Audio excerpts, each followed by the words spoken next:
Good morning, everybody. Hope you're all well. Running a little bit late.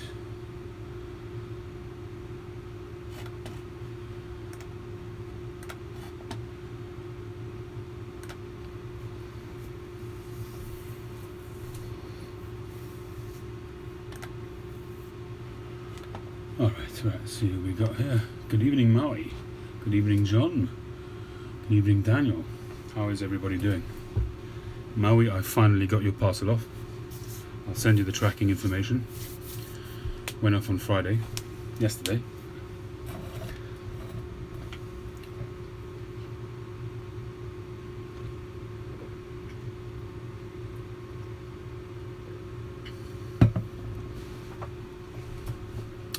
Good evening, Mountain State Piper. How are we all doing? Hector is in their house.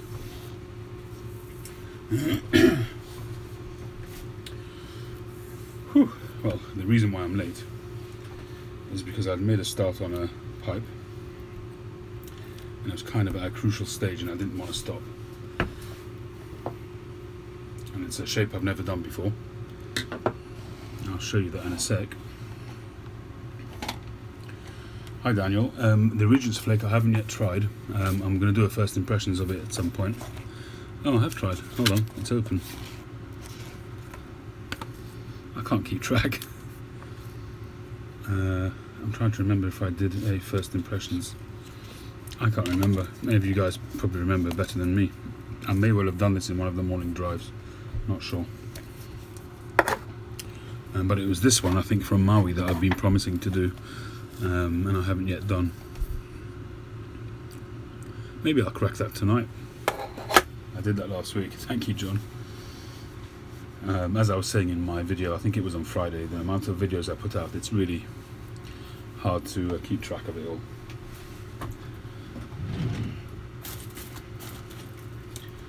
So I'm amazed that I haven't done first impressions on the same tobacco more than once.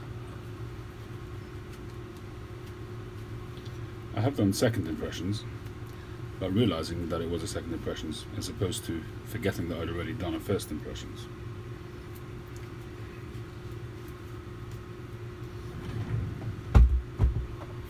Good evening, Robert Dawson. How are you doing? What I have been enjoying recently is this dock worker. This was sent to me by Mike, I think his name is. It used to be Austrian Piper, and I think he's called Deplorable whatever. Interesting chap with some interesting views, but he did send me some nice tobacco. He arranged some of that the Danish pipe shops vintage flake, and as I always say, each to their own. Everybody's got their own opinions, and I respect that. And as long as it's all done in good humour, I'm okay with it.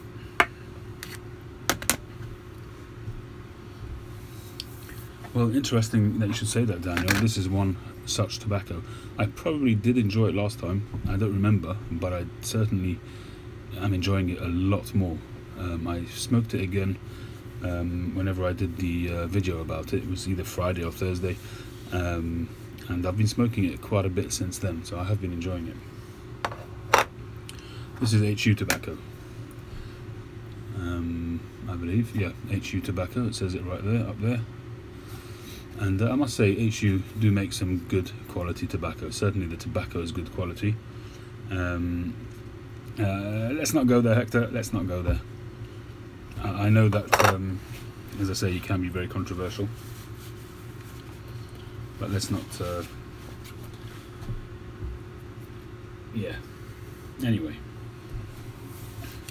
So yeah, it's an interesting tobacco. Good evening, North Country Fisher.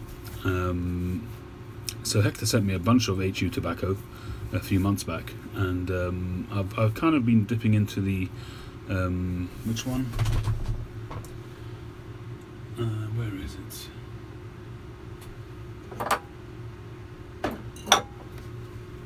One of them. I don't remember which one. Yeah, absolutely, Maui.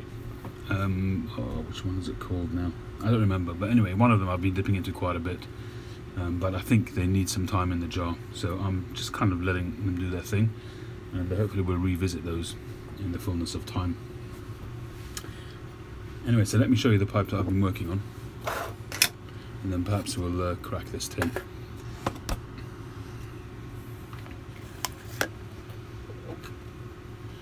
Good evening, Chad.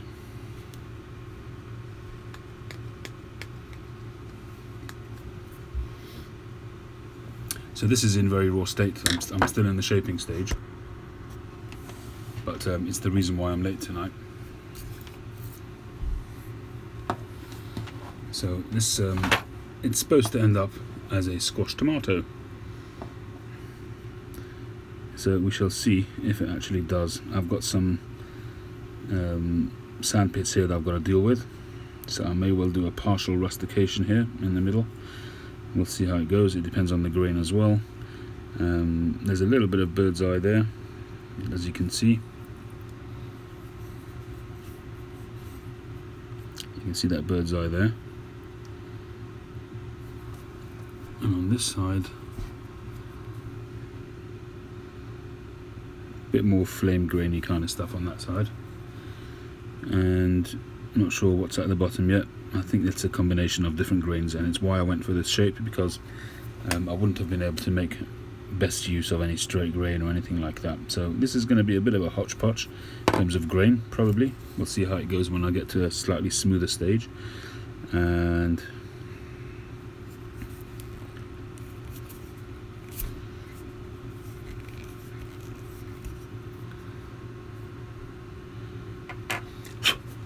this one drilled very well.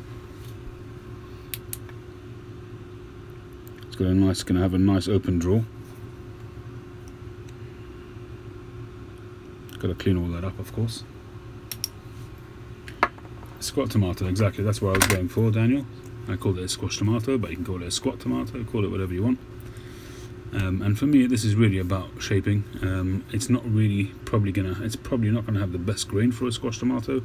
Ideally, I would have loved for that to be all bird's eye and for that to be straight grain licking up the sides, but I don't think it's going to be that. But it's really about getting experience with the shaping, and it's coming along very nicely. I need to come in a little bit over there still to get that shape going. And I've only just really been learning, getting to grips with this kind of whole junction here. I thought I'd kind of made inroads into it, but in my last pipe, which I haven't sent off yet, I made a great big advance in terms of that junction there. I think so anyway. So very, very happy with the way this pipe came out, and it has sold, thankfully. And that's an apple shape, and beautiful grain on the bottom there. A few sandpits on the top, but the buyer thought this was actually, I suppose you could call this a commission, because a few days before I made this, actually I think it was even the day before, somebody sent me an email and asked me if I could do a commission, and he told me he was looking for a lightweight, classic, straight apple. So I set about doing it, and I suppose you could say this is my first commission. And he told me from the beginning he's not concerned about the odd sandpit here and there, so I was quite relieved, and it's bought and paid for. So I'm very happy about that. So anyway, that really, really went very well. So I'm kind of taking that lesson, and that's a big thanks to Phil Rivaro, who's really coached me on that last pipe. Good evening, PA Piper, how you doing? Paul Davies, how you doing? You want to see that bird's eye again?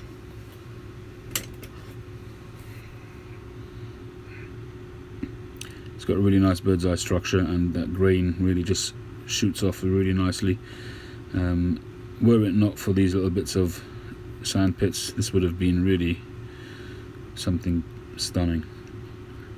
I mean, it is a good pipe and a nice pipe. I'm very happy with the shaping of it, and perhaps I could take it down further and try and miss all of that, but I'd already actually taken it down quite a bit to try and avoid it. But with pipes, you just cannot see what's going to happen, and I could end up going down and down and down and ruining the pipe.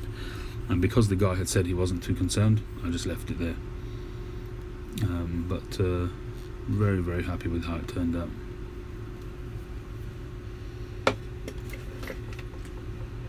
And this was the pipe beforehand, and you can see a progression. You can see, a progression with that junction. This one's also sold.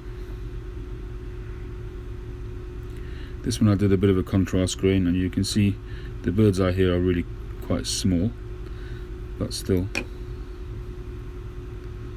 also came out nice. I left that unstained over there. Wanted to just give it a little bit of a contrast, and that worked out very nicely too. Hey Artie, how you doing?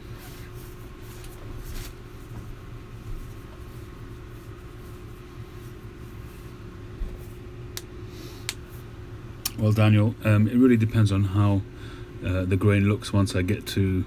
I've still got to, on my sanding wheel, got to go to, where are we now, on 60, 80, 120, 220. I've still got a few grades of sandpaper to go just on the sanding wheel, and then move over to hand sanding. So there's still a way to go to really get a good peek at the grain, but you can start to see some, the grain over there, and there may be some interesting grain on this. We'll see how we go. I might be lucky because of the shape. You start off, because of the width. This was a really big block in order to get that squash tomato width, and it wasn't so high, which is what gave me the idea to do a squash tomato or squat tomato. How you doing, Tim? So as I say, I don't really know yet what the grain is going to look like because I've taken off so much briar, so it's really difficult to say. I still have to round this all out, to get the proper squash tomato look.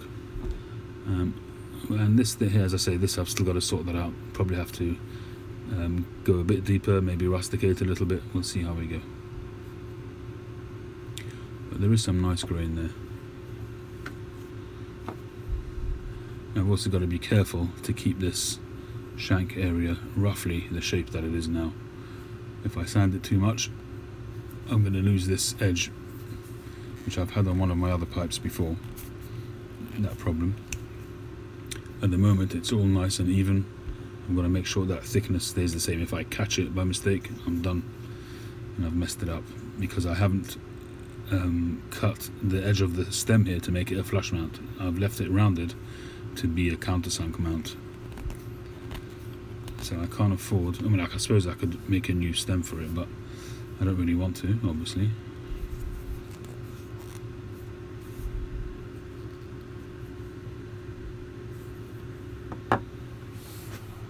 Paul the Scandinavian, how you doing, Paul?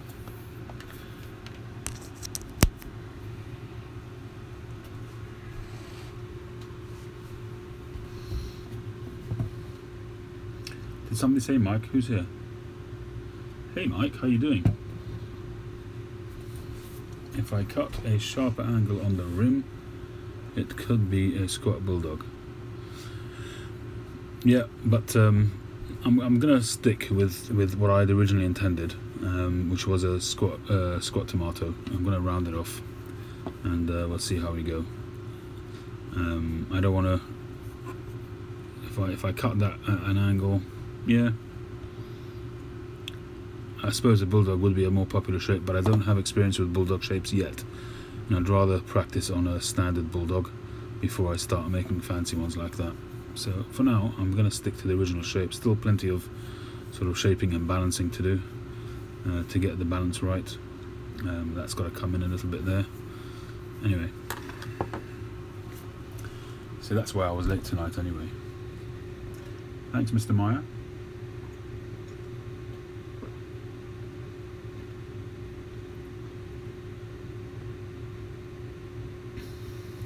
Oh, the rim, you're saying?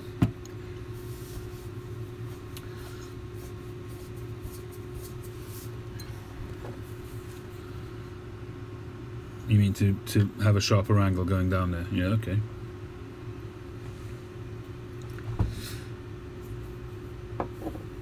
Waiting for a bent bulldog is killing you. Yeah, I'll get there. I think we'll start first with a straight bulldog and then maybe think about bent bulldogs.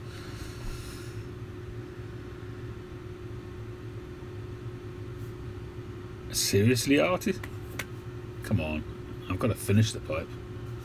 just as it is, without sanding it, without anything. Nah, couldn't do that. That would be sacrilege. Unless but I'd have to sand it. I'd have to maybe make it, maybe intentionally have some haphazard shaping to it.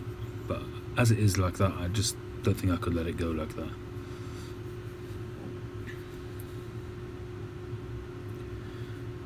Oh, I see what you mean, to make it flatter here. Well, once it's off the lathe, I'm not going to mess with that. That rim there is done on the lathe. I'm still very much lathe bound when it comes to shaping. In terms of that top edge, I think I would struggle to keep it uniform without the lathe. Anything which needs to be really round at the moment, I'm still pretty velcroed to the lathe. You know, listen, nothing ventured, nothing gained. I've got to try, but I'm still, you know, at the stage that I'm at. I'm not yet doing proper freehands. Hey Tim, how you doing?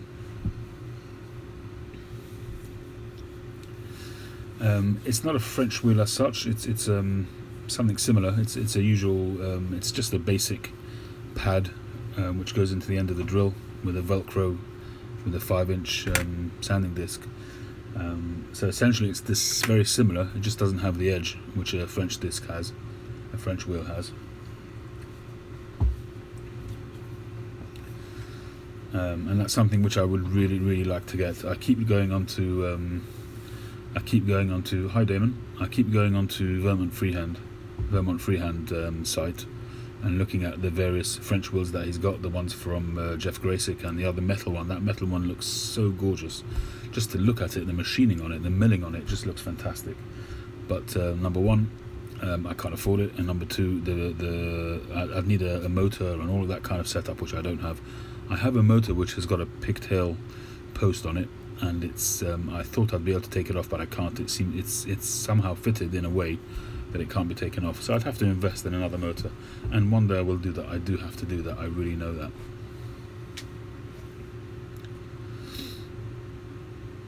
Beer Wolf, how you doing? I'm glad you made it too, Tim. Toledo Piper, how you doing? Robert Creel, good evening. One Noggin, good evening. Some new people in the house tonight. Welcome everybody, thanks for joining. Okay, so time to light a pipe. Well, as long as you're here, Jin, you're welcome.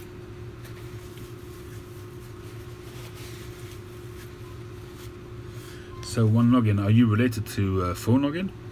Or have you been asked that joke many times? Alright, should we crack this tin? Any of you guys had this tobacco? Should I? Hi, George.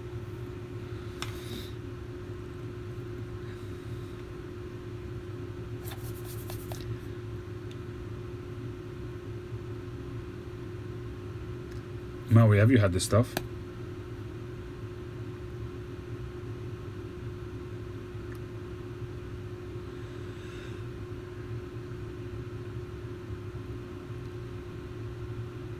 And what do you say, Maui? Is it good?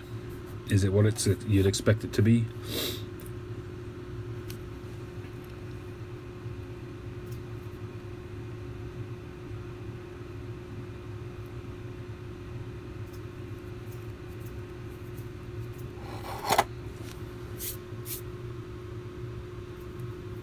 Hey Gary, how you doing?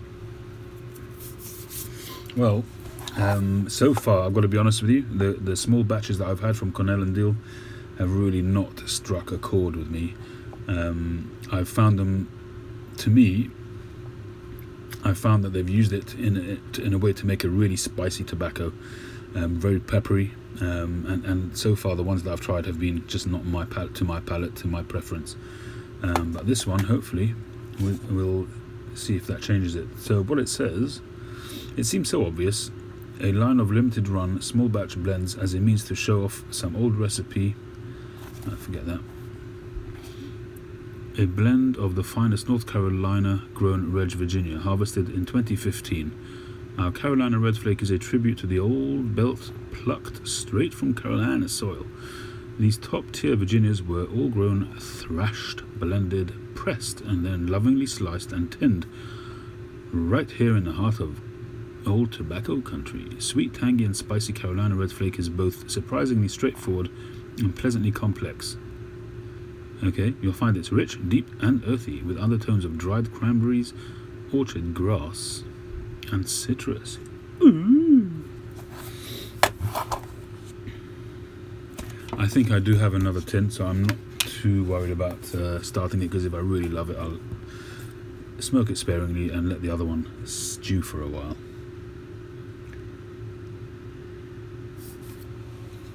Let's hope so, Robert. Let's hope so. Alright, we ready for the crack? Drum roll, somebody.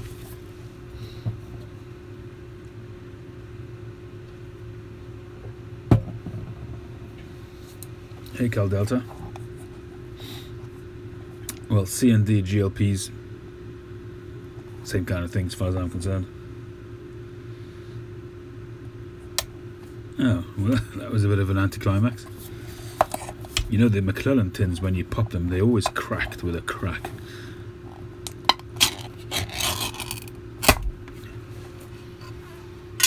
Okay, aroma's good.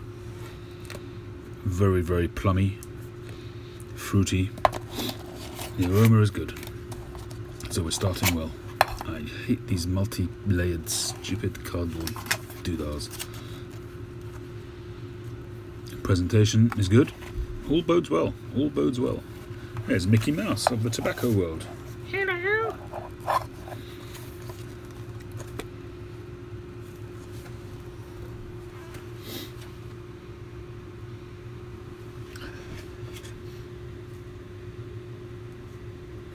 Rip them off. Good idea.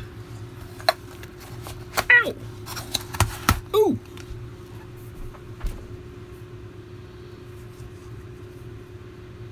Alright, so very, very fruity, very citrusy, a little bit earthy, a little bit, what's the word? Molasses.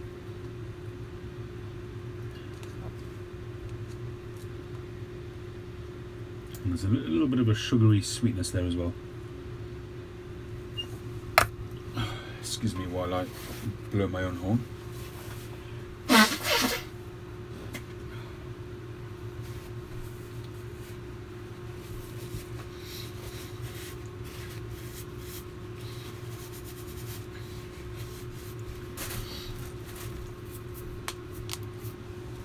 Okay, right, where's my tray?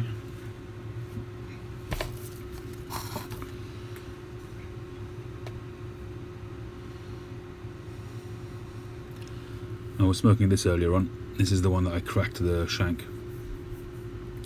See that? You can see the crack there. And it repaired okay, it's glued and all that. But it's just a shame. Look at the grain on this pipe, it's just phenomenal. And as I've kind of been handling it, it's got richer. Just look at the grain. Just look at that grain. So this one as well is a good candidate for sanding down further. And perhaps just going past the plateau. There's a little bit of the plateau remaining there as well. It just looks like cracks, but it's actually the bottom end of the plateau on that side.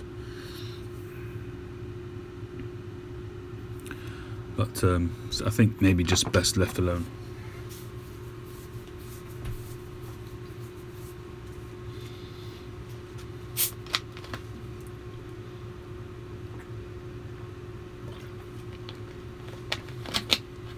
It's not so much cracked, there's a whole chunk which came off completely. Which luckily came off in one piece, so I was able to glue it back. So that piece there, it starts there and goes down to there. So that whole chunk came off.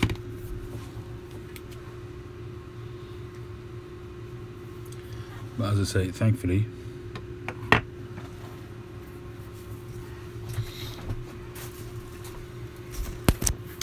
Daniel, I guess that would answer your question.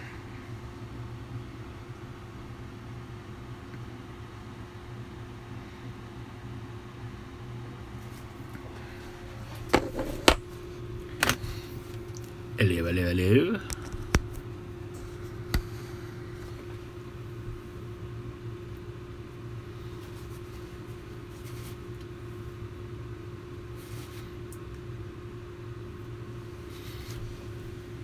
Speaking of hello, hello, hello, you wouldn't know it and you wouldn't believe it of me because I'm a very shy and retiring person. But when I was a kid, there was a community-based play, and it was showing to, I don't know, easily 1,000 people, maybe more. And I had to play the rotund policeman. And that was one of my lines. Hello, hello, hello. Got a good laugh.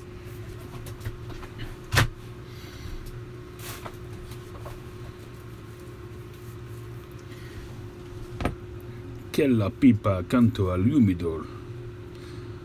That's a bit of a mouthful. And he smoke a GLP's Barbary Coast. I hope you're enjoying that.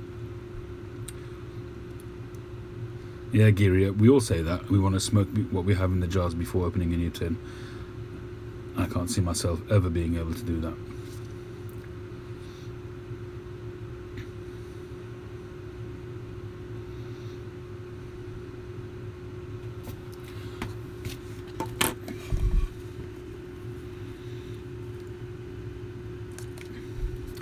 The Radice pipe is fantastic, or fantabulosa, as Kenneth Williams would have said.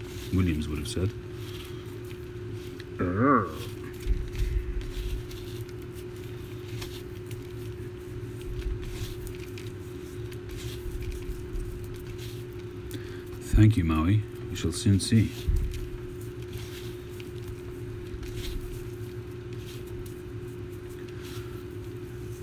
Alright, it's actually condensation. Humidity-wise, it's perfect for smoking straight away. In fact, this really will need to be jarred pretty much straight away as well. Which pipe?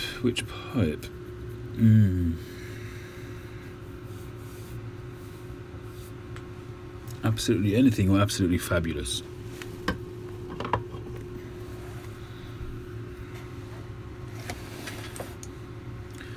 Any ideas on how to fix a fridge?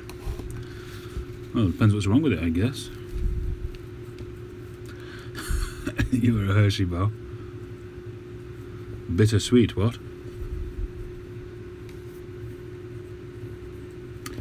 I do believe Amphora do have a Kentucky blend out. Haven't tried it. They have a Burley out as well, which I haven't tried. Davey, how you doing, Davey baby?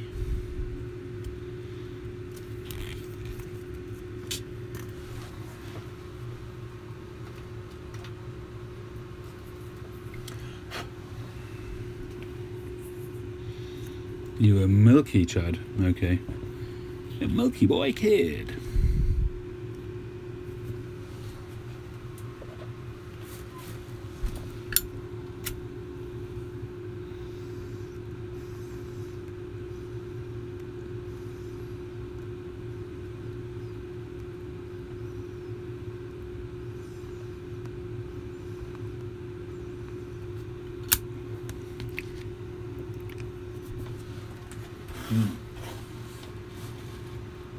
So far, so good.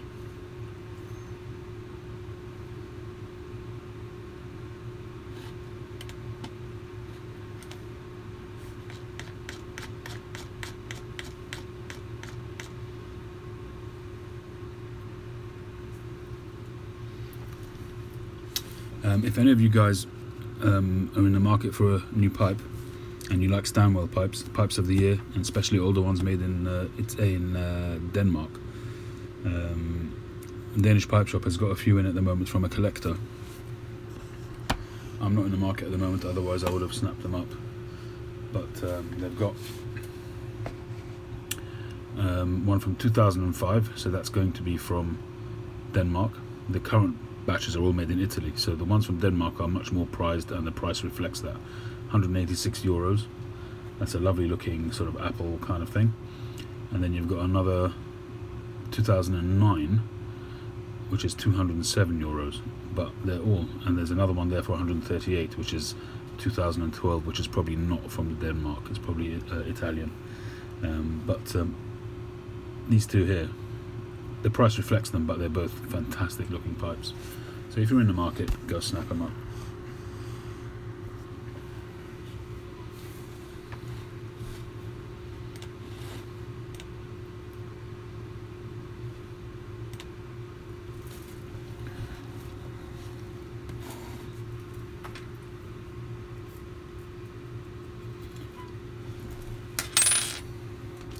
if I had the spare money knocking around, I would definitely go for the 2005 one. They're all unsmoked as well. Actually, I probably wouldn't go for that one.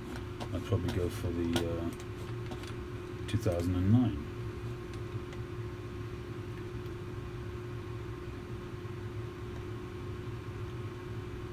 Got a nice sandblast on it as well.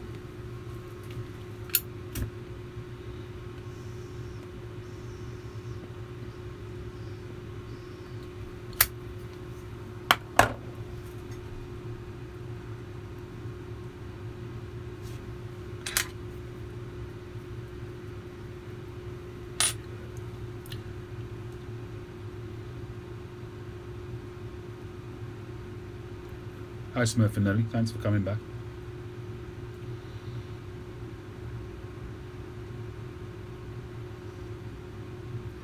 I have not had W.O. Larson Old Fashioned. I don't think I've had any W.O. Larson tobaccos.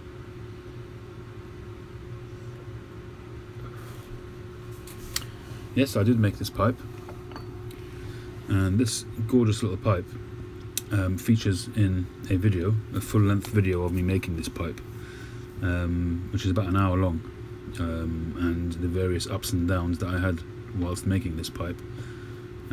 This pipe was a real roller coaster ride, and all the more makes it all the more precious to me that I managed to salvage a nice looking pipe out of it. So that's the pipe I tend to take out now with me when I go out with a family or if I'm going for a walk. Nice and lightweight, small pipe. Good evening, Mike. How you doing? Gamecock Piper is in the house.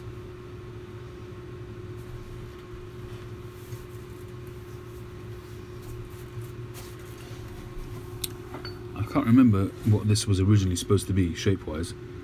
I think the bowl was roughly that, supposed to be that kind of shape, but the shank was supposed to be quite a bit longer,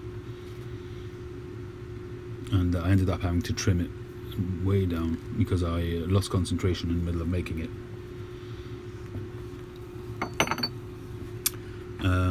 Daniel, yes, there are several Becker pipe carvers out there. Some of them are really, really valuable, and some of them not so.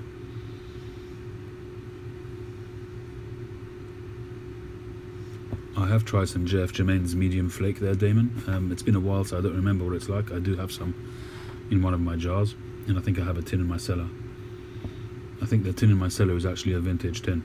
I think it's really old.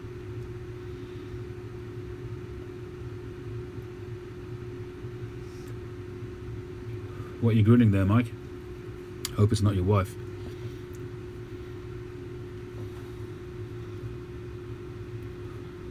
Alright, Steph, Skip, whoever you are.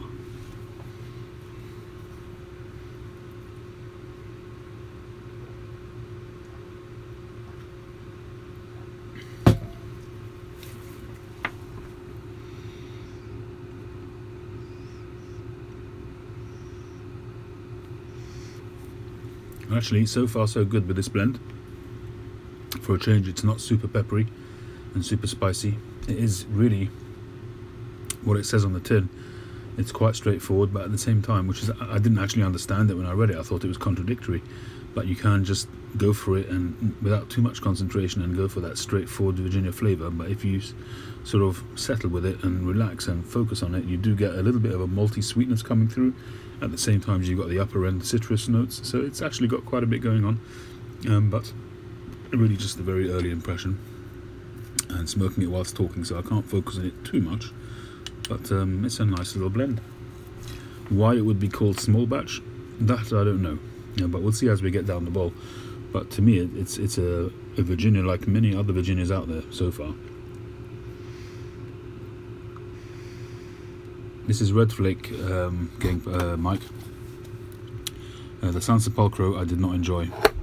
I did not enjoy that. I found that too spicy. But I've got some sitting in the jar, so maybe it'll mellow out after some time.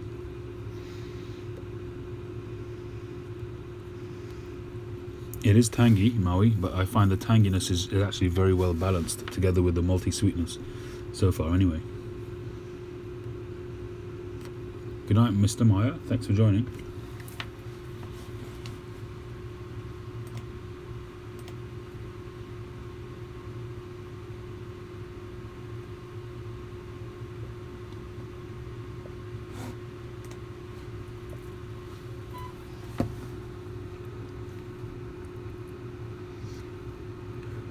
Solani Silver Flake, I've got to be honest with you, it's never resonated with me. I have tried. GQ Tobaccos a while ago got a shipment of it, and it usually flies out as soon as anybody gets it, any of the shops. And the GQ Tobacco's got some in. I haven't looked, so I don't know if it's now easily available or not. But anyway, I bought 2 tins of the 100-gram tins. One of them is still sealed.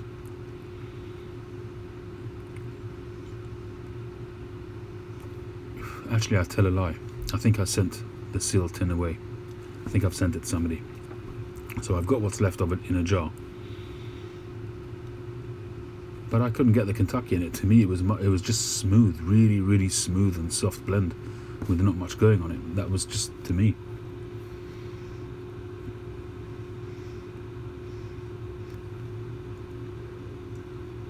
Daniel Coin Cuts. I really, really like the Navy rolls from Dunhill or Peterson now. I do like them. I like the various ones, the medallions by Davidoff, and Escudo hasn't really resonated with me, but I do like a lot of the flake medallions, and the presentation is nice, it's attractive. Whether it makes a difference to the blend in terms of whilst it's sitting in the tin and the flavours are sort of marrying, I don't know.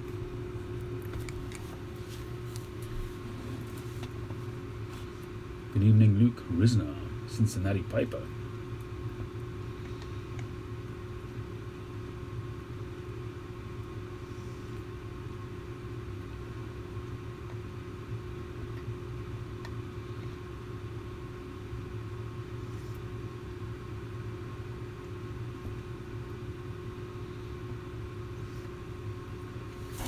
Paul Davies, for cleaning the palate, I find Diet Coke is actually a great palate cleanser. I find I don't tend to smoke to drink alcohol when I smoke. Smoking is bad enough, but drinking alcohol at the same time is, from what I've read online, is not advisable. Dark Twist is another one which for a while I smoked day in, day out. Very nice blend.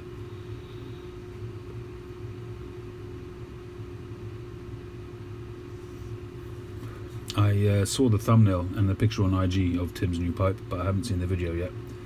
But certainly the picture shows it as being a really big pipe, and I won't be sending you some Penzance to fill it with. Sorry. 633. I think that's the one I actually meant. Sorry, Giri. I've actually got the 633 and the Silver Flake. I thought they're the same thing. I might be wrong.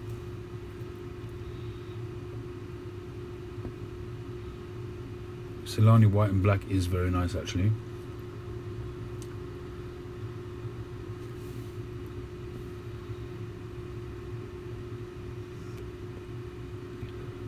Davidoff Medallions is very, very nice. I find it to be smoother and not as full as, not to say that the Dunhill Navy Rolls is full, but it's fuller than the Medallions. I found the Medallions to be really smooth.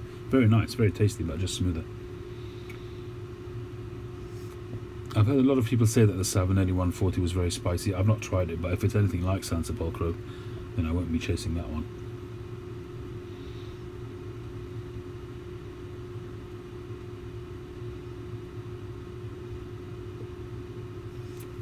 I don't know, Paul. I honestly don't know about the 20% off. So I've got no idea. Okay, Giri, thanks for clearing that up. I had some really big Mario Grande. Well, I had one in particular, very large Mario Grande pipe, which I sent off to Art at some point in time.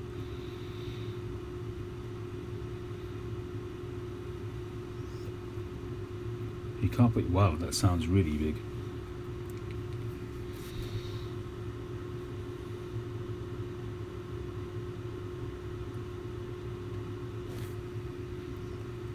Dark English Full. Haven't tried that one.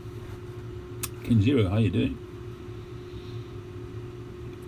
Thank you. Yeah, I've been very happy with the last couple of pipes. And this is the one I started today. With a Scott Tomato, hopefully, when it's finished.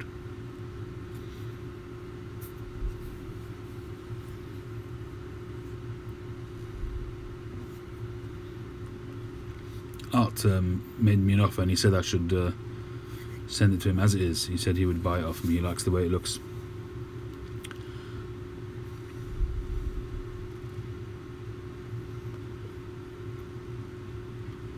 But I'm not sure I can quite bring myself to do that.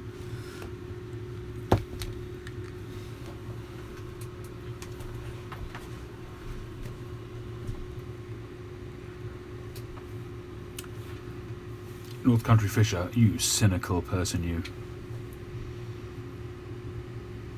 I was saying that to my wife just the other day about shoes. They sell shoes at 50% off, but in the first place they wouldn't have sold it for 50% more.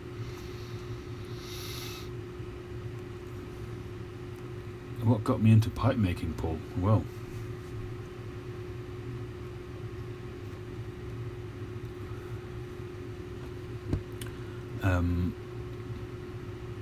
I think just the whole pipe smoking hobby has become such a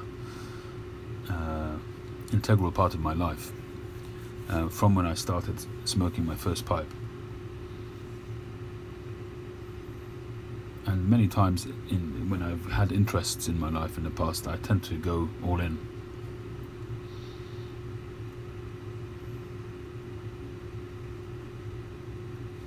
At one time I was collecting Corgi model cars, specifically limited edition 007 stuff, and I ended up with quite a sizable collection. I don't anymore, it's all in the garage sitting there, hopefully accumulating some kind of value.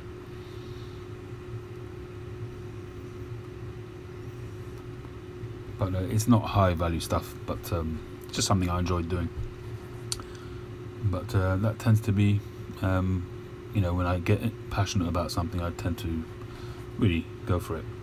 And that's what happened here. I started off with just buying pipes and tobaccos, and I really got into searching out the pipes that I really wanted to get and the tobaccos that I wanted to get. And it was kind of a natural progression. And I tried my hand at some of the kit pipes, and it was a progression from there. Definitely cheaper than Leica cameras. LCS bones, yeah, that's quite a good idea.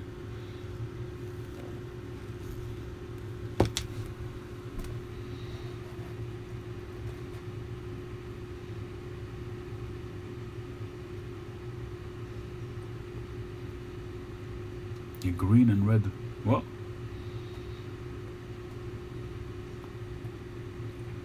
Green and red band? Yeah, that is a Savinelli. That's a Savinelli 606.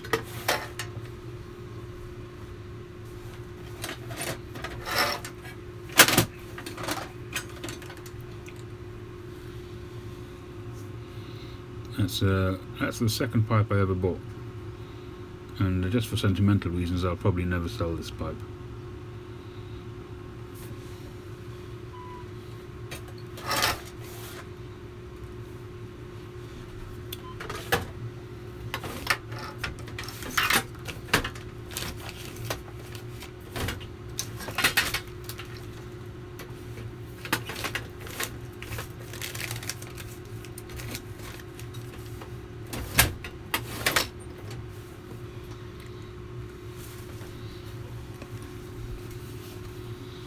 There's the Briar Blues Pipe of the Year, Shape 55.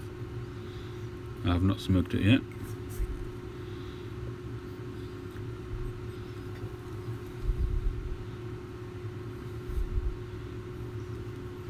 It was a Christmas pipe, the Savinelli, yeah. It's quite a big, actually. The bowl on that one, Paul, is quite deceptive. It's a really big bowl of tobacco. I used to smoke Blood Red Moon in that, and I could go for an hour and a half easily with that bowl.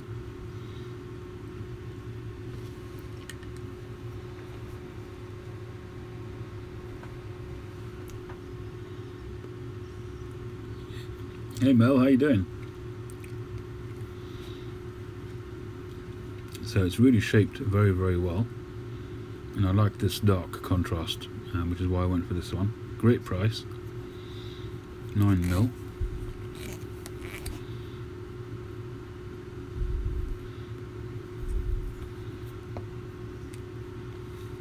And it actually makes me quite pleased when I see a pipe with a shank which isn't completely round, and you can see it's not completely equal there, because some of my pipes are like that as well. But as long as the finished product is good, it doesn't really matter.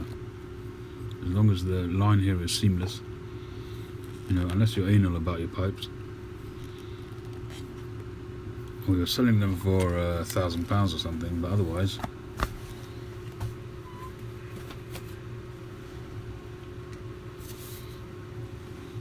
Andrew's in the house. Hi Andrew, didn't see you there. How you doing?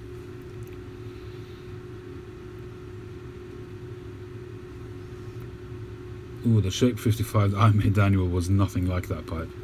It had vague similarities, but that's about it. Mike at Briar Blues made a video afterwards showing what a real Shape 55 looks like, and this one is a real 55. Hey Bona, how you doing?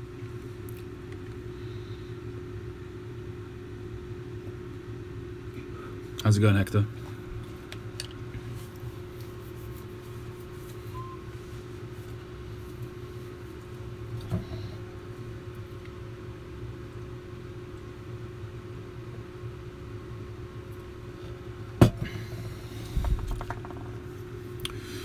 So Art's made me an offer to sell him this pipe as it is, but I kind of want to see where it goes, you know? I can't decide.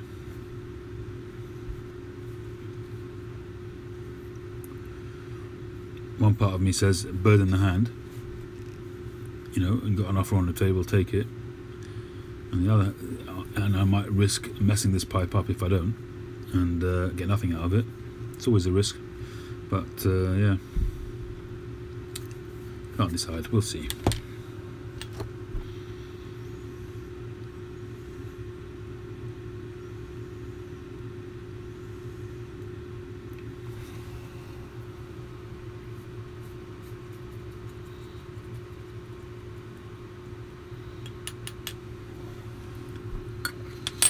Yeah, that's what Art said, bearded piper. That's exactly what he said. He just likes the way it looks right now, and he said I should email him the price.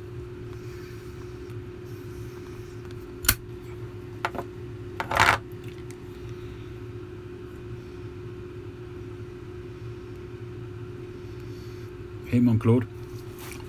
Yeah, I'm smoking a small batch. Decided to crack it, and thanks to Maui, he sent me this.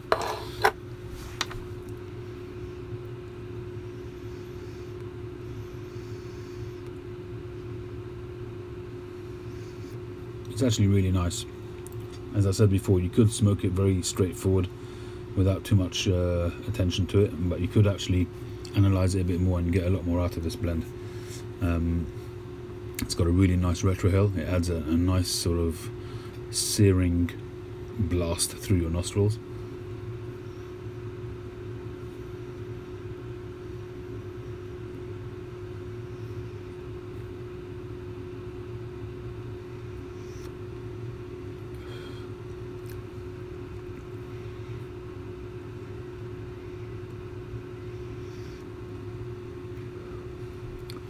Yes, the giveaways we did was last week.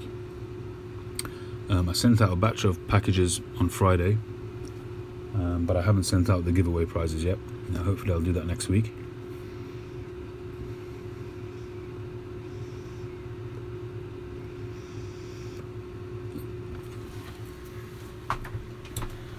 Who did I send to?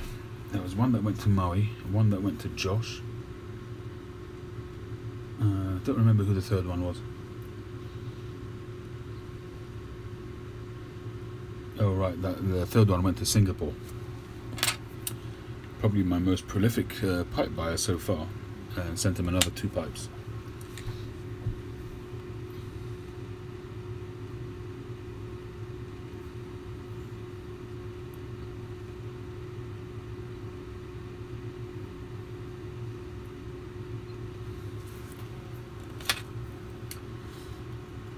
It's not staying alight so well, but that might just be my smoking of it.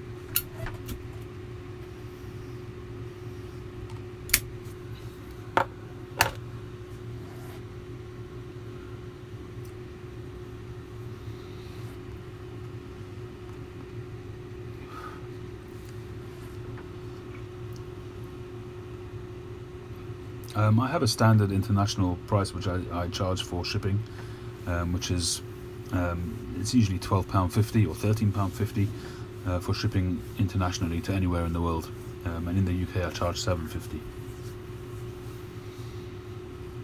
And generally speaking, depending on how you declare the packages, they should be fine getting through. The only place that I've lost the package that I've sent is to Canada. Oh, I tell a lie. I sent a package also to America, but there was a lighter inside. How they detected that there was a lighter in there, maybe through scanning or whatever, but they officially destroyed the package. Probably through consumption, but they destroyed it officially.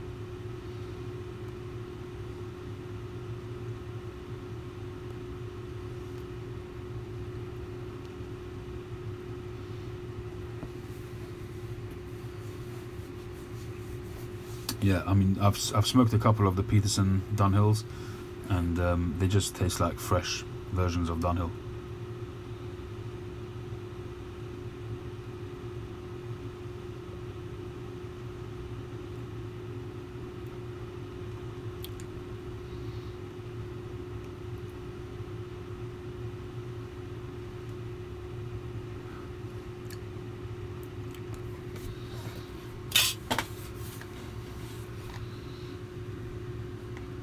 Yeah, customs is just one of those things that we have to live with.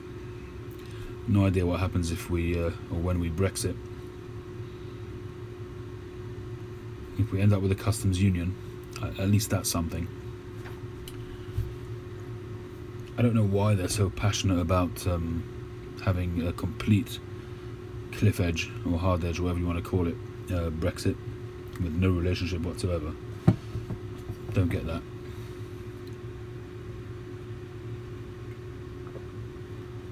I mean, I don't know how the EU will take it, that we pick and choose, but there you go.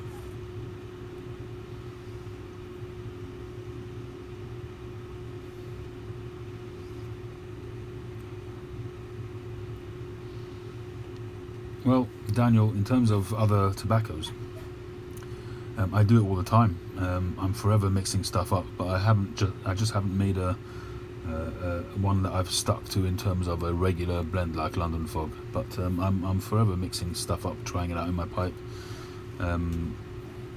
just to see how it smokes. Hey Josh, I just mentioned you before. Your pipe is on its way. Very good, Hector, very good.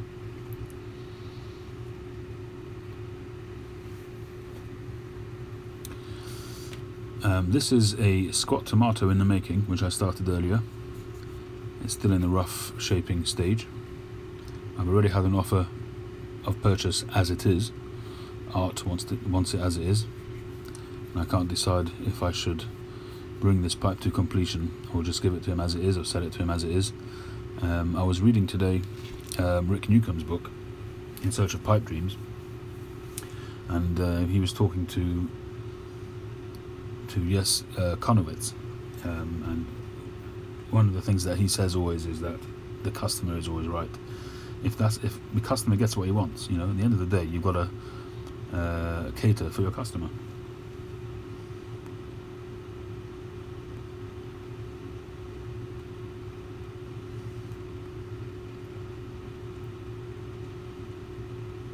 I haven't, Maui, no.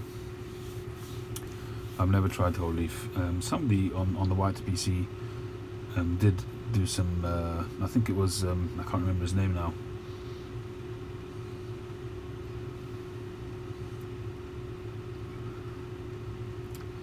'70th birthday, nice. Good, congrats.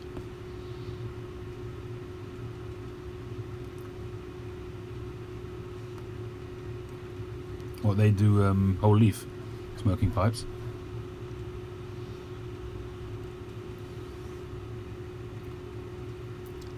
I don't think it's something that I'd get into, because in order to make a blend, you've really got to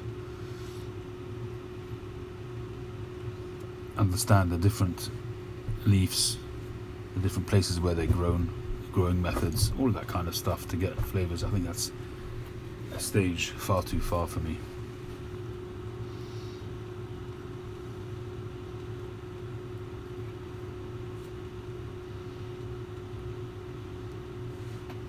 In terms of cigars, Daniel, I've got regular line, mostly Cubans, and I've got some regional editions, and I've got some limited editions.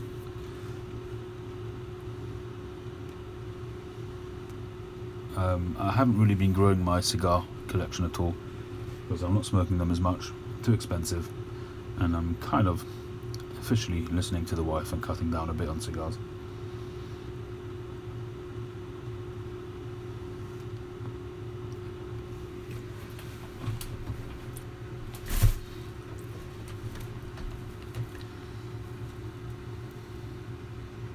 Yeah, Hector, you're probably right.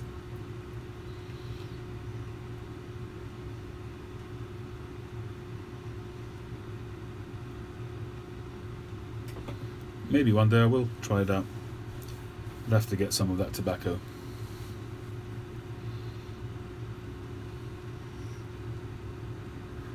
Maui, have you bought your lathe yet?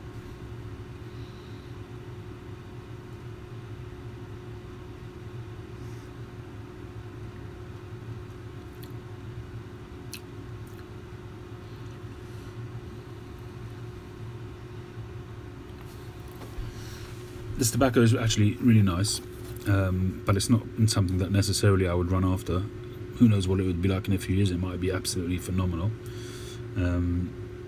Hey Steph, how you doing?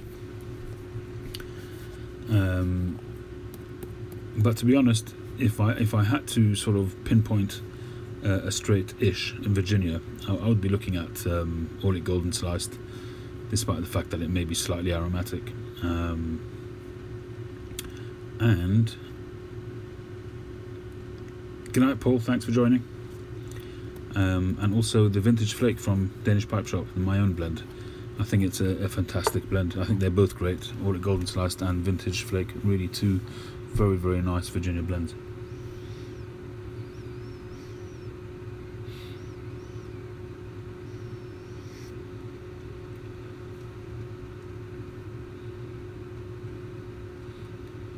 No, Tim, me neither. But this one happens to be actually a pretty good Virginia.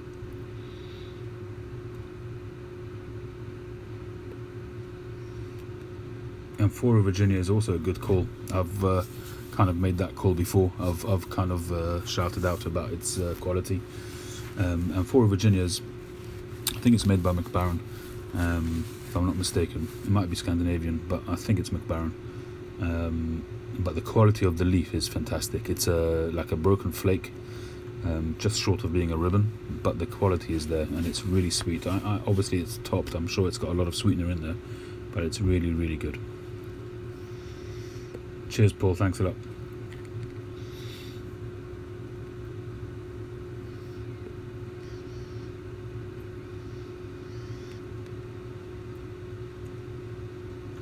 Good question, Daniel. At the moment,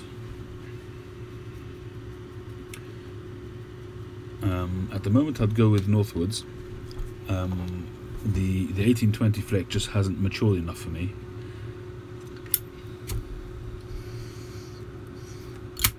And I don't know whether it's just that's the flavour that it has, or it's just too fresh. I'm not sure which one it is. So I've jarred it, and I'm just leaving it and see how it goes.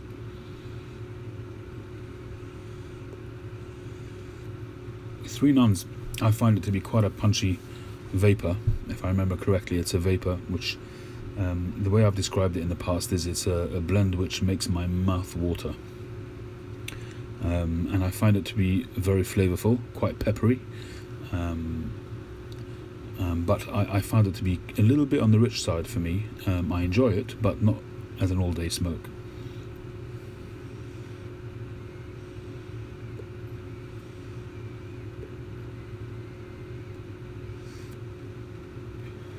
I've been smoking Northwoods quite a lot, Beowulf, yeah. If I smoke a Latakia blend, generally speaking, it will be Northwoods. The 2017 Carolina Flake, I'm not sure if I've got that. I think I've got 18, maybe I've got a 17, I'm not sure. The people have been very generous and sent me some of the small batches. I haven't managed to buy them so far. and John Walker was very kind and sent me the collab between Peter Stockaby and Samuel Gawith. That's the one that comes in a little humidor. Haven't tried it yet. Tim, yeah. So essentially, Penzance is the US version, and 1820 Flake is supposedly pretty much like Rich Dark Flake and Stonehaven. So Stonehaven is the Esoterica version for the US, and Rich Dark Flake is the UK version for the European market. Well, English market.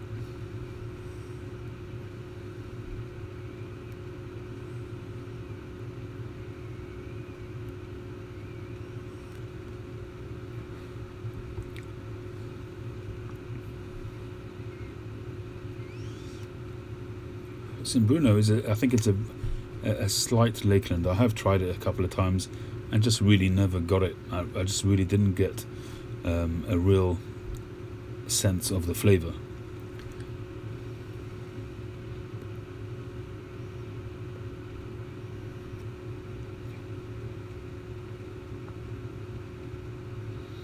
It definitely does Beowulf. The flavours from any Latakia blend will leach into other. You really ought to keep Latakias separate from general Virginia blends. So Jacopo Insanus, yeah, that's a nice idea. They've always looked a little bit too weird for me, to be honest, but I like the idea. The concept is interesting.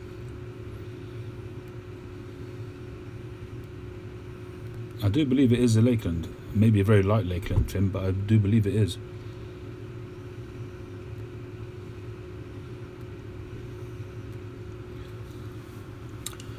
Well, Andrew, you can bring a pinch along with you. I don't really want to crack it if I'm going to be disappointed with it. If you've got an open one.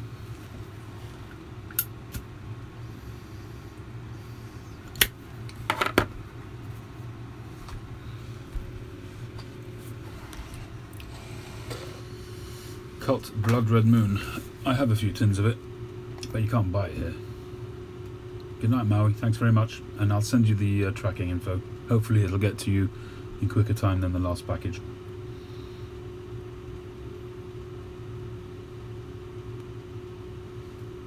Tim, in terms of Gawith Hogarth and Samuel Gawith, their production is okay. There's no shortage here. I think it's just a matter of how much they export to the States.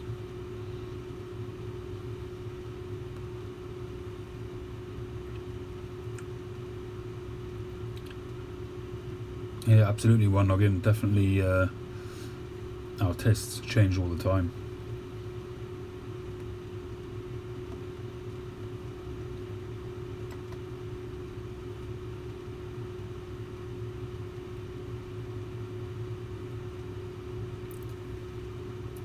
You don't know where to get a mason jar on Ireland. Go to any food store. Go to Lakeland, and you can get airtight. It doesn't have to be mason. It can be a ball. Made by Ball. You can get the mason ones. You can get the English make. I can't remember what they're called now.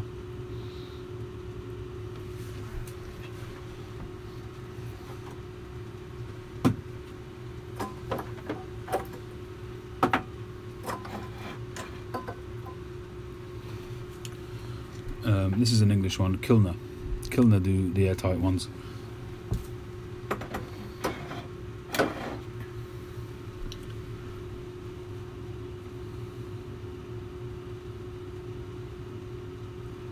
I'm not a big fan of the Codger blends, Daniel. I've tried them, and I try Velvet every so often, but I'm not a big fan.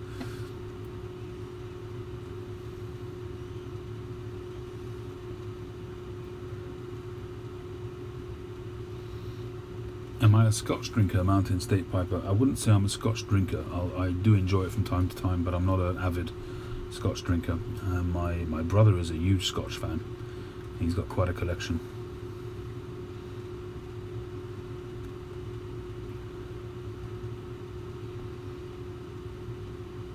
Have the hecklers been caught? I'm not sure what you're on about, George.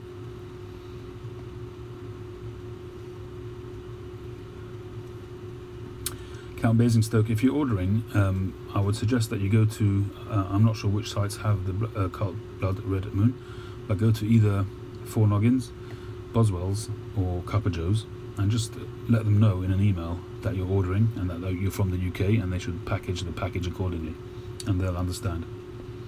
Try it once, order just a couple of tins, don't go mad, in case you do get stopped and you have to pay a lot of tax.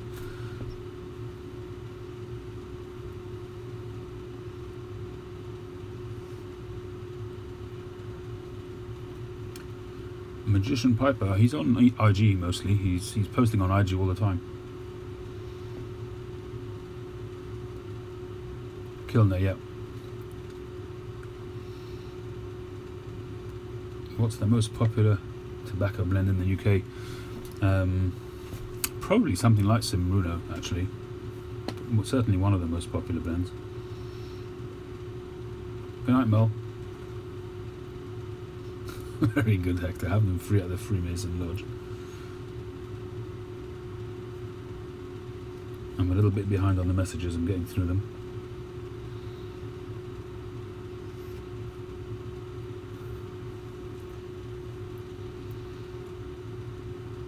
Bourbon and whiskey. I also enjoy a bourbon every so often as well, but I'm not a huge alcohol drinker. Full stop.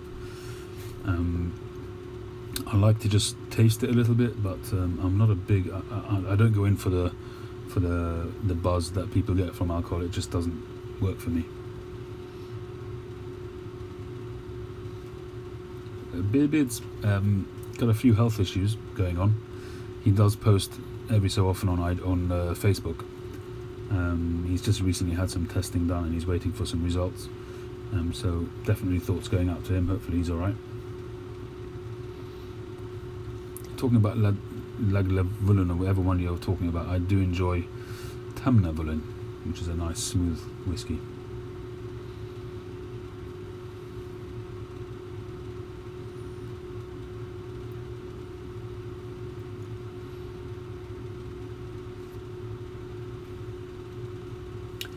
It was actually Matches.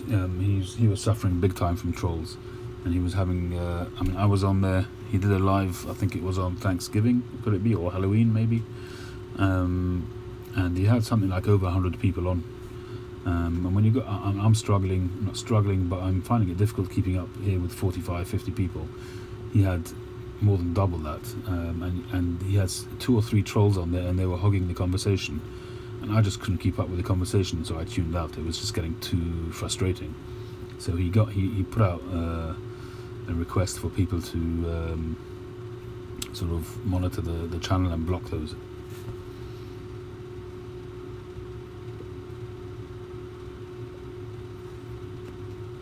I have tried Condor as well. It's been a while though.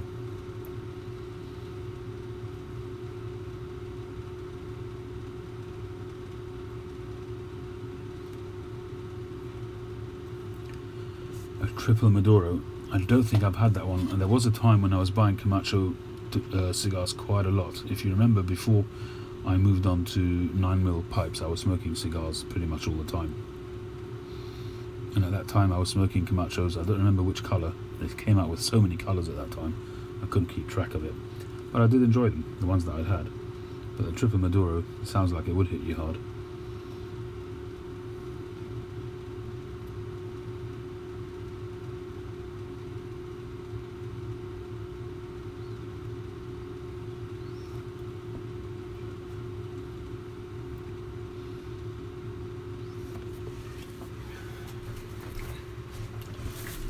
Matches has moderators, yeah, that's what he was looking for. McClelland Frogmorton Cellar. I'm trying to remember, I did do a video a while back of a tobacco which I thought was reasonably close, but I don't remember what it was. Any of you guys, if you remember, or if you've got other recommendations for something which is similar to Frogmorton Cellar. I'm pretty sure that if you go onto any of the American websites that sell Sutliff, there must be a Sutliff match or something similar. My car, Tim, is made by Toyota. I had somebody else trying to guess which Toyota it was, but so far they haven't managed.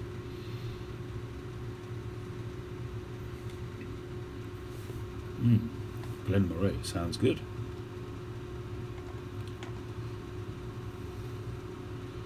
OCD, how you doing?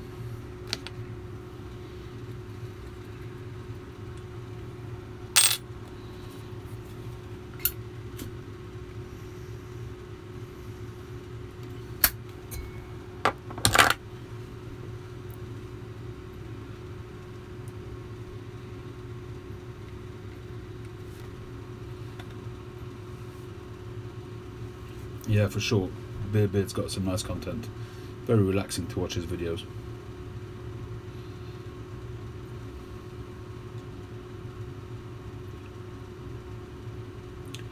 The next pipe meet at JJ's is on, I think it's the 13th of December. And unfortunately, I can't make it.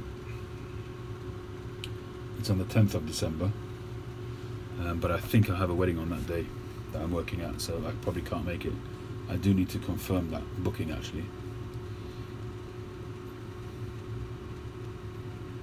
What is my most prized pipe? It depends for what reason, Paul. Prized in terms of that I enjoy smoking the most, or in terms of value, or in terms of specialness. There's quite a few candidates. One of my most prized pipes from because it was one of the early pipes that I had. I've shown this many times, which was a Soren Refberg Lovat, something which I'm sure Andrew would love.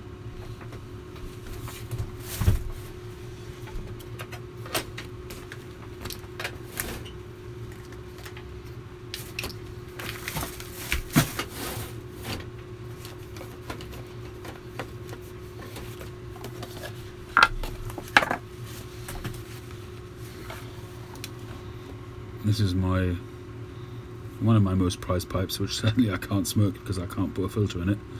But this is a beautiful tiny little Lovat.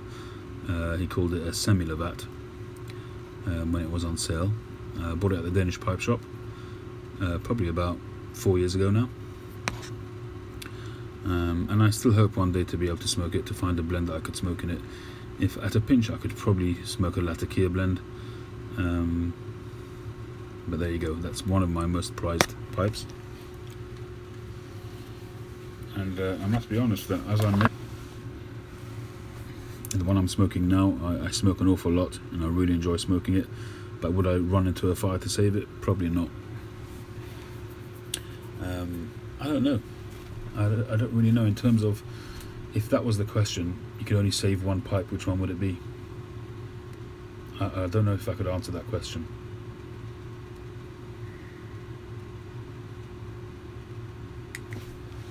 This one is also fast becoming a favourite, also one of mine, which I made recently, but I've been smoking the heck out of it. It just worked out so well. What's interesting is when you smoke the pipes, you start to see the grain coming to the surface, and you see some sand pits which you never saw before. So if you look closely, you can see lots of little black dots, and these just weren't there before. And as you heat the pipe up, it expands and it pushes sand to the surface, which you see on much more on smooth pipes than you would on rusticated, obviously. But these black dots, they weren't here when I first made it. But that's certainly one of my favourite pipes. And you know, the Stanwells, which were, you know, huge favourites of mine, they hardly get smoked now.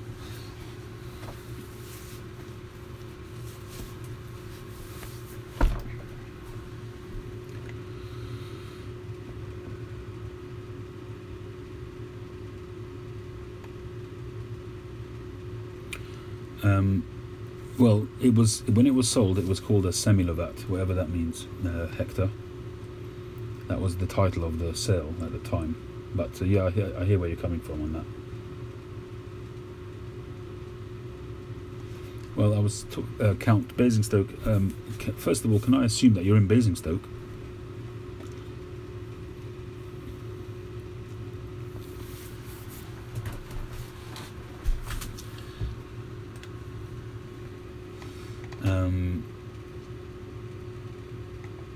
Am I taking orders on pipes? Well, I took one order the other day and I made a pipe. and the guy was very happy with it. I mentioned this earlier on, which was this little apple which I made, and he ordered it on, I think, Wednesday, and I made it on Thursday or something like that, and he was delighted with it, paid for it. So that was my first commission, I guess.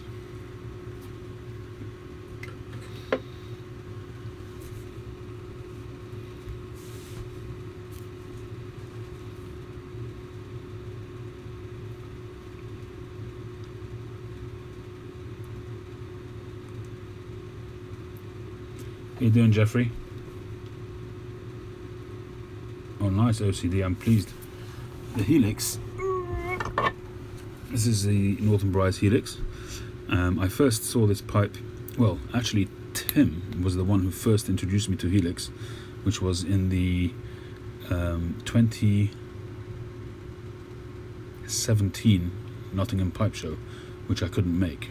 I had intended to make it and I was all set up to go, and I got a job on that day, very late notice, and I couldn't go. But I asked Tim to send me some pictures of pipes, and he very kindly sent me some, and one of them was a Helix. It wasn't this one, and I bought it, and then it wasn't 9mm, and then I moved to 9mm, so I sold it. When I went in 2019, I managed to go in 2018, and I went into 2019. And in the 2019, I saw this a pipe like this, and I said to him, "Can you make me a 9mm?" So he said he can't, because the way this is carved, there isn't enough. Otherwise, it would be a huge shank. But he actually thought a bit again about it, and he said that he could make one, and he did. And he got this beautiful Cumberland stem on it, and it's a stunning pipe. Absolutely love it. Don't smoke it as much as I should, but there you go.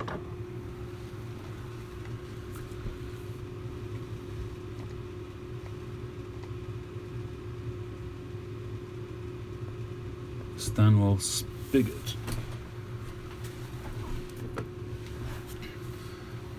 That's probably my favourite Stanwell. This one, I suppose, is my second favourite. I like the shape on this one. It's got a really organic kind of Sixton Everson kind of shape to it, which I really like. I probably want to try and make one of those once at some point, but this one smokes very, very well. There was a time when I was smoking that all the time, but I don't know, I'm smoking a lot of my pipes at the moment. Somebody did actually comment about that. I think it was Art, actually. Maybe it wasn't Art, I'm not sure who it was. Maybe it was Daniel, who was saying that, why don't I smoke my own pipes? And I do. I smoke them a lot.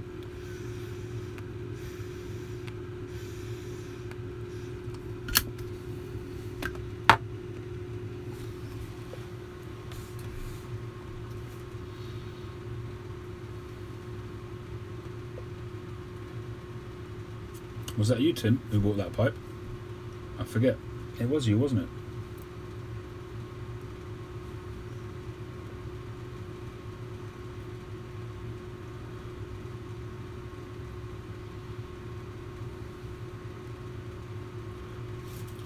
The Northern Briars, Quebec. Absolutely. I couldn't agree with you more. I've said this many times. This is my blank canvas pipe. This is the Quebec. And if it's probably my favourite Northern Briars pipe. It's my oldest Northern Briars pipe. This one I bought non-9mm and had it converted. And whenever I'm testing, often when I test a new tobacco, I'll use this pipe. It's actually got some tobacco in there.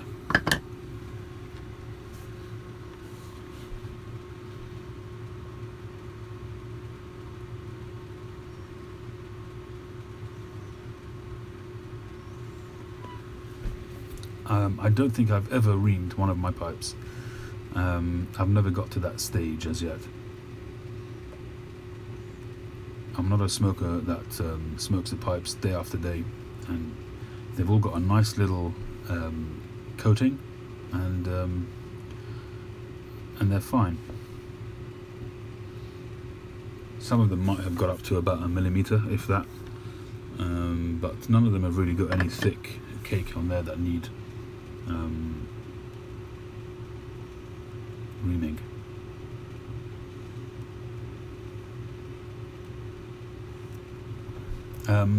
Actually, you're the third person to ask that, Count Basingstoke, about the vintage tobacco. And I did say to one of the people who emailed me that I'm going to do another video selling some of the vintage tobacco. I have some vintage English and American tobacco.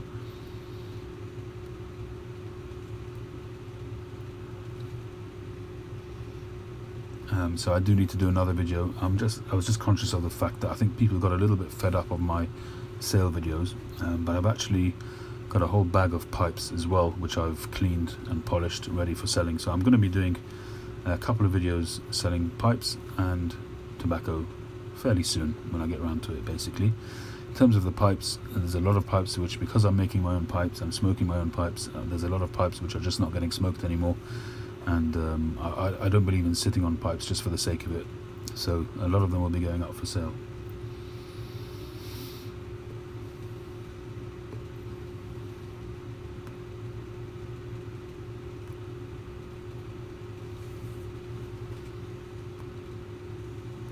The best pipe that I've made so far, Daniel, that I smoke.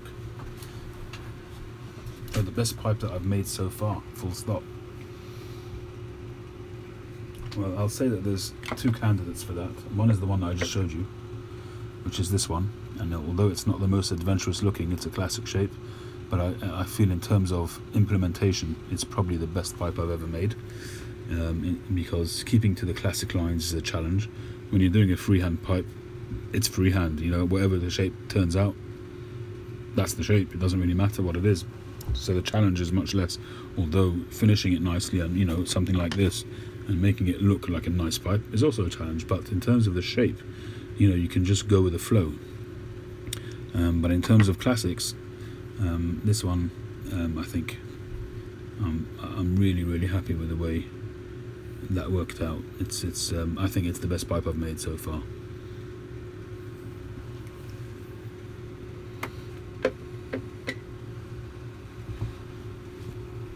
Which one? The one that I've just showed you, Count Basingstoke?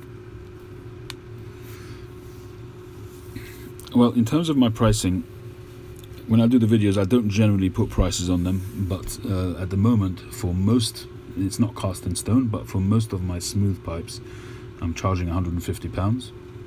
And basically my pricing is usually between £100 and £150, depending. So I haven't done any rusticated ones recently, but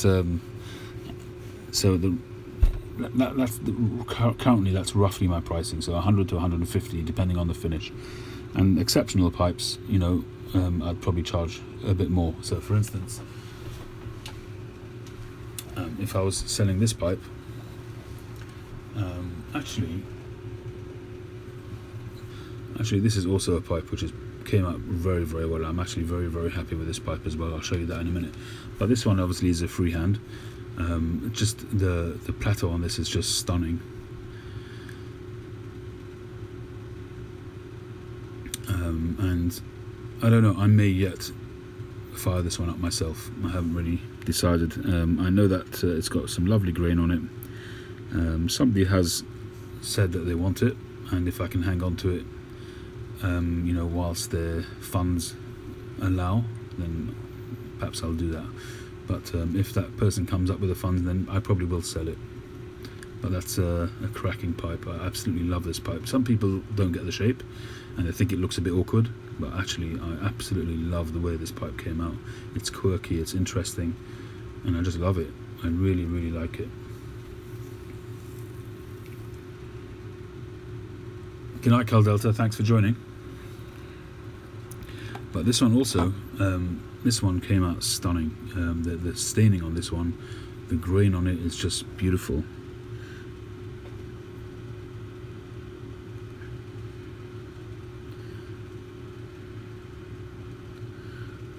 Really nice grain on both sides of the shank.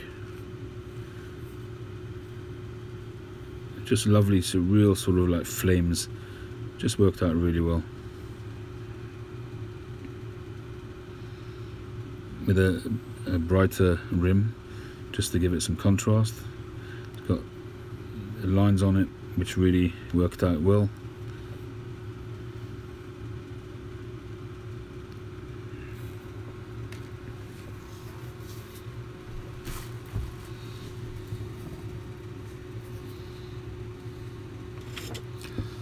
This one is, well, I had this on sale. This one would really be £150. This one is a smooth pipe, which would be at the sort of the top end. Last week I think I offered all my pipes at a reduced price, so I've got a sticker on it still from last week at 130. I'll give you that same offer if you're really interested. I'll sell this at 130.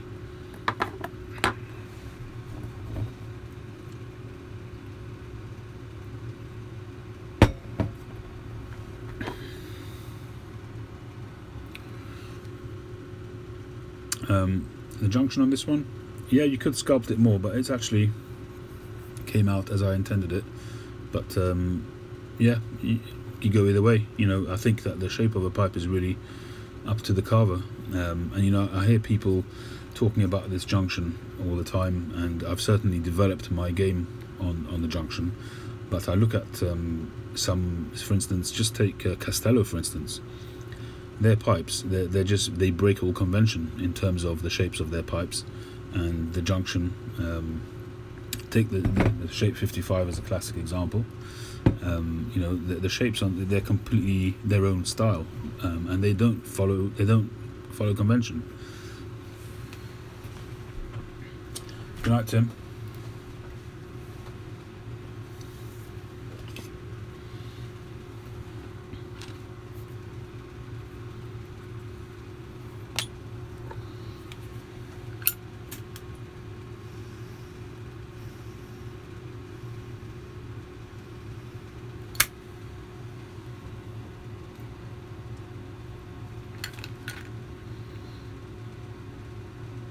Yeah, sure, Hector, no problem. I'm all for constructive criticism. No problem at all. I don't have a problem with that. Yeah, Castellos are really an interesting thing for me. I've said this before as well, especially the bent Castellos with the slim stems. Never mind the shank bowl junction. I also find, it may just be in the pictures, if I held one in my hand I might say differently, but when I look at the pictures on websites of the junction of the stem and the shank, on especially the thinner ones, I find them also to be at a slight angle. I find the stem is at a slight angle to the shank, and it just surprises me. But as I say, they have their own thing, and people love them. Especially in America, go nuts for Castellos.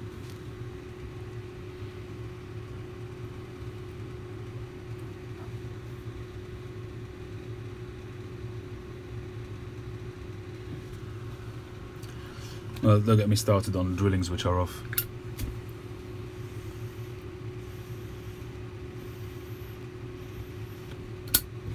I've always had a go at, especially. Good night, Robert. Thanks for joining.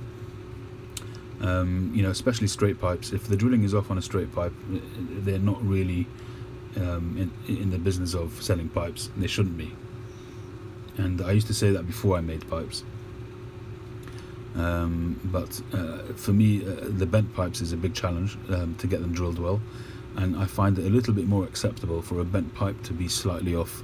I've certainly made my fair share, and this is a good example where it's literally a millimetre or so off centre, which is why I've kind of also not been pushing it in terms of selling it, but I would have no problem guaranteeing the quality of the smoke on that pipe. I don't think it's the end of the world if it's slightly off, but on a straight pipe it really shouldn't be. A straight pipe or a slightly bent pipe. And some of the pipes which I've ended up keeping are those pipes which are maybe slightly off and I just don't feel right selling them on. I even kind of sort of hesitate gifting them because as I'm developing my reputation, at least I hope I am, pipes that get out there and people look at them and say, "Cool, that drilling is off," I just wouldn't want to do that. I have the same with my photography. When I take a wedding, for instance, and I do the photography at a wedding, sometimes the family will say to me, "Can you send me the pictures?" Literally a day later, and I say, "I can't, I haven't processed them yet." Doesn't matter, just send them as they are. And I say, "No, I'm not prepared to do that," because people see your pictures and they see them unprocessed in raw format and in raw state. It's just, it's terrible marketing, and I just won't do that. and I've never ever done it. People have asked me many times, and what I do for them is I'll take a selection of photos, maybe a dozen photos. I'll process them and send them those, just to be getting on with. But I won't send pictures in their unprocessed form.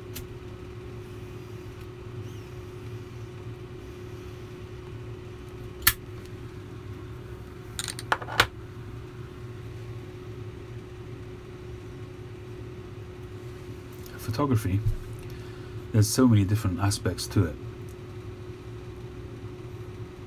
On the day itself, you've got the challenge of knowing that you've got a good selection of photos in the bag. Each wedding, you break it up into different sections. So you've got the bride shots before the wedding, at the beginning of the wedding. You've got the ceremony, then you've got the family shots, the bride and groom together, and then you've got the evening, the party, and that's all each section. I kind of offer up a little prayer after each section. I'm being serious. When I go through a wedding, and as I get through each section of the wedding, I kind of offer up a little prayer of thanks that things went well. And it's nerve-wracking. Every single wedding that you go to before you start, it's quite nerve-wracking. And then as you get into the flow of things, especially when you're working with a family that's in the mood kind of thing. Some families, they're just out there to be rotten on the day, and there's too much stress going on. There's obviously a lot of family angst, and you can tell that straight away. And my hardest job on that day is just making sure that people are happy, and I try to get them in the mood. And overall, that's worked very well for me. Some families are really into it, and you can have fun. And when the bride and groom are having fun, then the pictures are obviously going to come out better. But that's on the day itself. But afterwards, I can work a week on a wedding. The wedding itself might be a day, but I might spend a week on a wedding afterwards. And when people sort of look at your price sometimes and they balk at the price, they have to understand that it's not just the time on the day.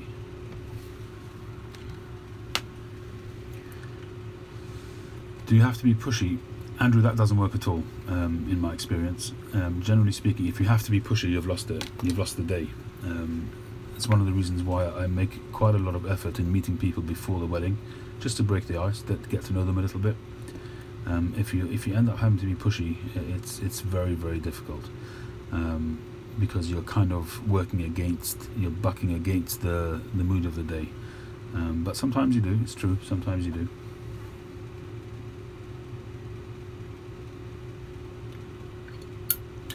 Oh, you don't know the half of it, Hector.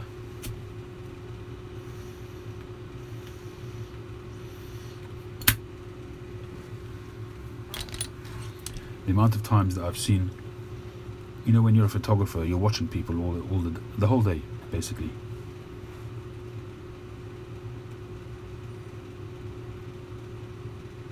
Well, the community that I work with, in the Jewish community, I don't charge thousands. I wouldn't be able to.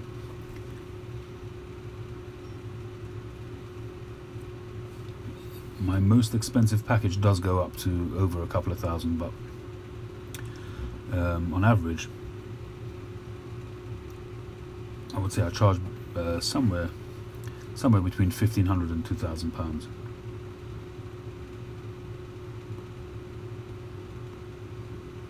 in Naptown.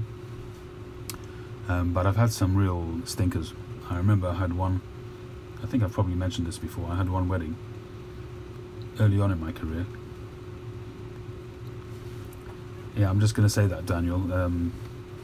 I had one wedding where the two sets of families were not talking to each other. So the bride and groom obviously were very happy, but the two sets of parents weren't talking to each other. And on that day, I ended up being counsellor more than photographer, and I actually got them talking. And we actually had a good day in the end. It was a lot of hard work. The weather was atrocious. It was pissing down. It was torrential rain for most of the day. But we ended up with actually a pretty good set of shots. Thanks, John. I think we all have interesting lives in our own way. But I've also had some stinkers in as much as I had one wedding where, because there was various marriages in the wedding. The parents had married more than once, and that's a very common thing nowadays. And so there was lots of families to be taken into consideration. And as photographer, you've got to be so careful who you put on which pictures to make sure you're not offending anybody. And I had one wedding where the father of the groom had married twice, and the first marriage ended up in a very, very acrimonious split. A wrench for everybody. A terrible, terrible story it was.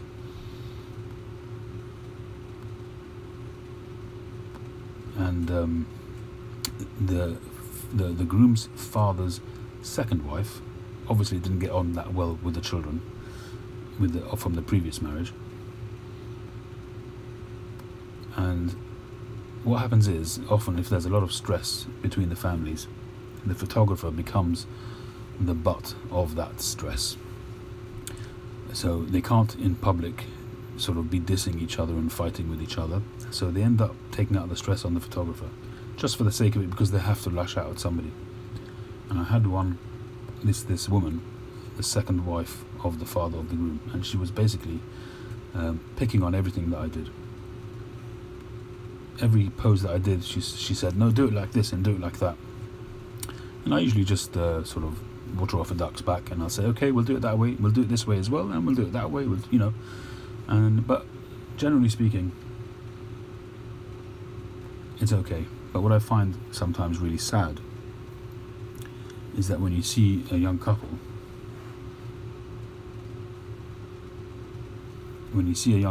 who they don't look right. I've had that a couple of times. So in the non-Jewish world, in the non-Jewish Orthodox world, so you'll have people who have had a relationship before they get married, and in the Orthodox Jewish world that doesn't really happen. They'll get to know each other a little bit, but really not in a big way. And they're really taking a big leap of faith. And that leap of faith is faith in the parents, that the parents have kind of done all the background inquiries that they should have done, and that as much as possible the young couple match. But there's been a couple of occasions where I've had real issues, and I've mentioned one of them very, very often. I've mentioned it a few times on my channel. And one of the occasions was during the religious part of the ceremony, which is a very solemn moment in Jewish weddings, under the canopy, and the groom just looked completely spaced out. He was just looking all around, which is very unusual for in the Orthodox community. As I say, it's a very solemn moment, and then usually the groom will have his eyes down in prayer, something like that. And this guy was just all over the place. And it just, to me, he didn't look right. And very, very sadly, I heard a month later that they'd separated. And apparently this kid had some issues, and they were separated a month later. As a photographer, you do see things and you just have to keep your mouth shut. You can't sort of say anything, but it's just sad when it happens. But what was very touching, I found, was when the bride, she got remarried to somebody else, and they took me again for that second wedding, which I thought was very nice.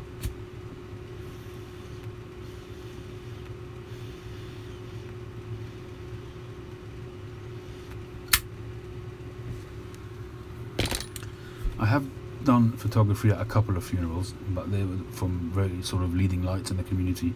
Generally speaking, somebody might take out a camera and take a snap here or there, but not usually. It's not usual to do photography at a funeral.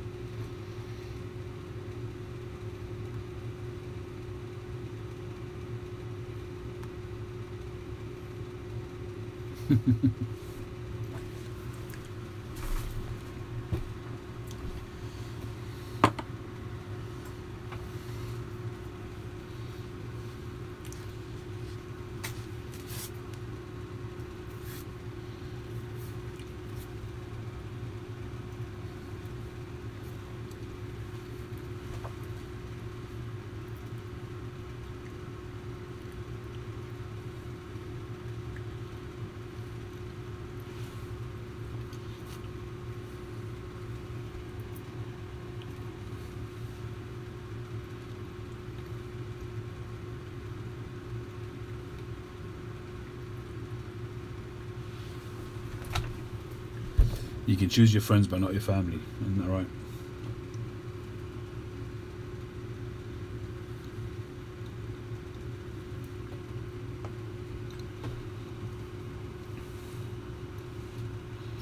I think as you get older you appreciate family more, but sometimes that can be too late.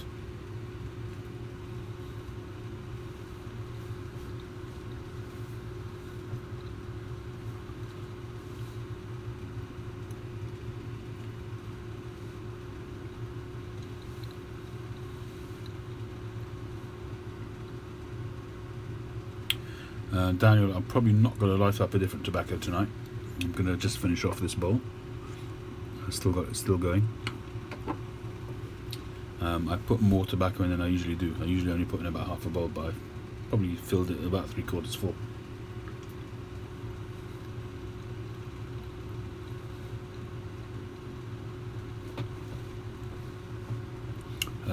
Tim, when I first started, I started off with a bunch of blocks which I got from Ian Walker of Northern Briars.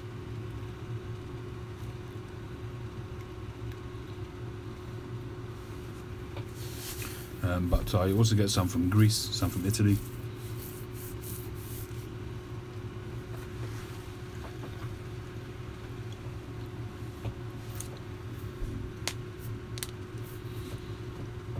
In order to see the birds, you must become part of the silence. Well, there's Chad's wisdom as always.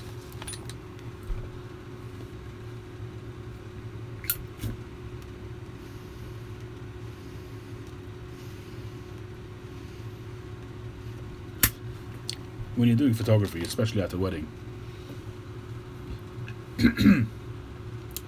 your eyes are on, especially the young couple, all the time. You're trying to get those moments, so you've got your eye on them all the time. So you do get to see stuff.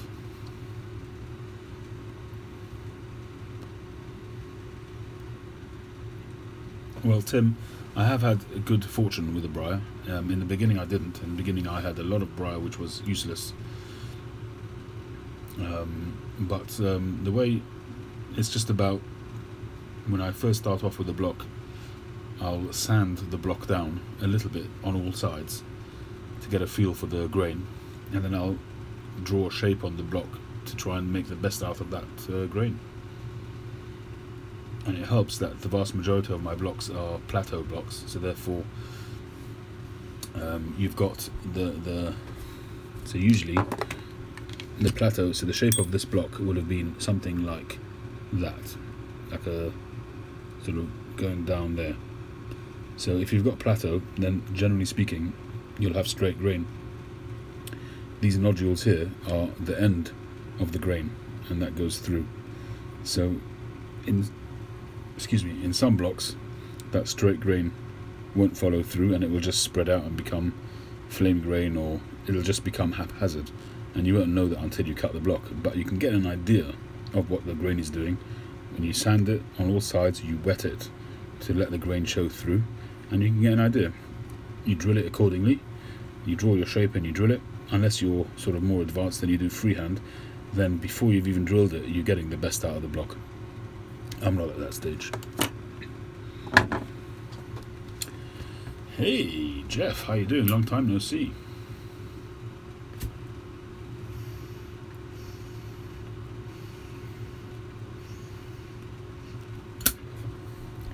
Well, tonight's pipe, Daniel, was fairly straightforward, because I wanted to do this kind of shape, and this was the widest block that I have. So if I don't make a success of this pipe, I probably won't be able to make another one. At least it would have to be really small. But generally speaking, I'll have a look at an idea of a shape that I want to do, and I'll find the block which suits it the best.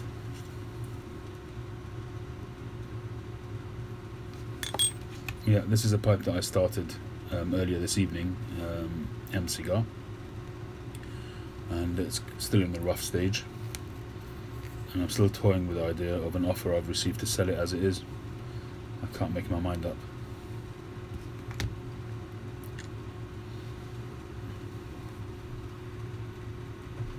Well, Daniel, yes, PA, somebody wanted to buy it as it is.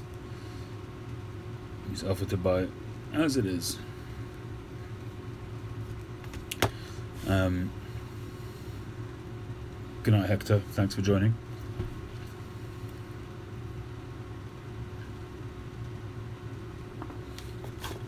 Well, the idea was to have a little bit of a bend. I did want to make the shank a little bit sort of more bent than this to then bring back the stem, but the way it is, I won't be able to do much of a bend. It would be unbalanced. It would be just a very slight bend, but really not much at all.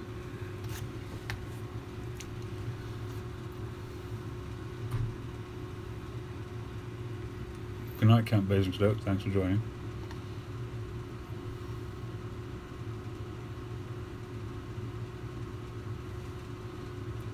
In terms of the grain, Daniel, it's basically what I was saying before.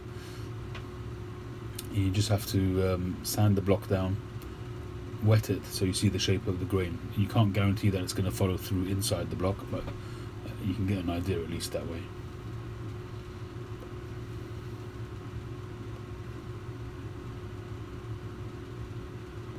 Alright, John, thanks for joining.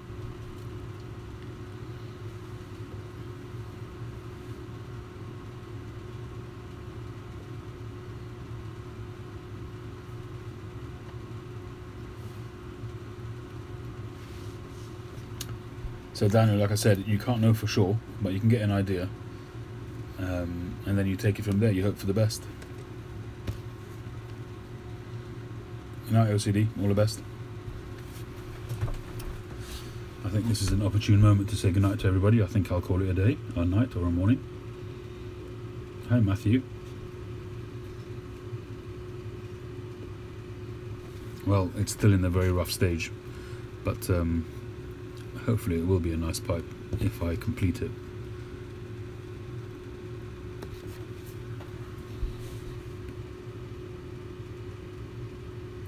Anyway, everybody, thanks for joining. B.O. Wolf, North Country Fisher, John, Bernard Welshman, Matthew Streeter, Pipe Grump, OCD, PA Piper, Daniel Leslie, MCR 77, PA Piper, Hector, Andrew Sirigliano, Jeff, Crosby's Corner, and everybody else, thanks for joining. Very, very enjoyable London calling tonight. And I look forward to catching you next time. Have a great week, everybody. All the best. Catch you on the next one.